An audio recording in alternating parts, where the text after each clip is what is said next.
It's been 5 years since I stood beneath the bright lights of Wheel of Fortune, heart pounding, palms slick, and mind in a fog so thick I might as well have been solving puzzles in Morse code.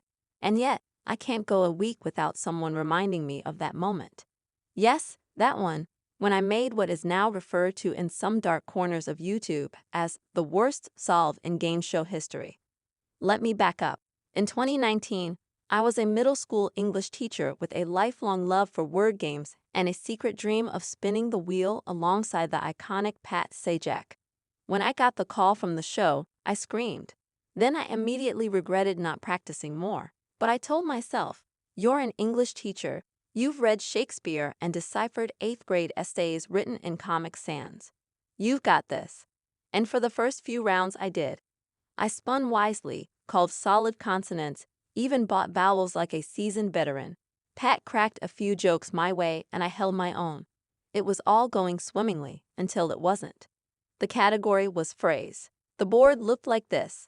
Underscore, underscore, underscore, T underscore, F underscore, underscore, underscore, underscore, underscore, A underscore. I knew it. I knew it. My heart thudded in victory as I pressed the buzzer to solve. I said, confidently, just a fun work. Silence. Pat tilted his head like a confused golden retriever. The audience stifled a gasp. You want to try that again? Pat asked, eyebrows raised.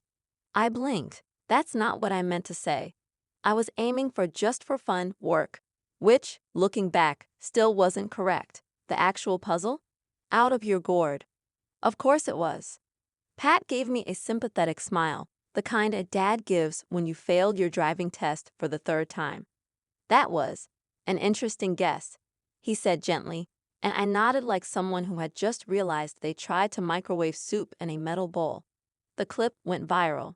One moment, I was Lisa from Sacramento, and the next I was that Wheel of Fortune lady.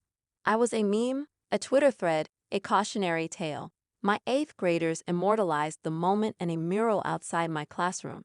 A cartoon version of me, holding a puzzle board that read, underscore, underscore, underscore, T underscore, F underscore, underscore, underscore, underscore, underscore, R underscore, with a speech bubble that said, just a fun work. I laughed at first, then I cried. Then I accepted it as my legacy. Strangely, it's the small details that linger, the warm grip of the wheel, heavier than you'd expect. Pat's perfect hair, the blinding white of the board lights, the eerie silence after a wrong answer, like the vacuum of space. People ask if I'd go back and do it again. The answer is yes and no.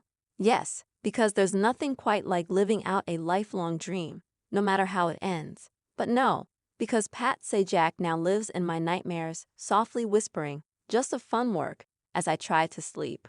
And now that Pat's retiring, I find myself unexpectedly emotional. He's been the face of my most embarrassing moment, yes, but also a strange source of comfort. There's grace in the way he handled my gaffe, with kindness, wit, and the gentle art of not laughing too hard. So thank you, Pat, for not making me feel like an idiot on national television, for smiling through my nonsense, and for giving me a story that will haunt me forever. And strangely, I'm kind of grateful for that.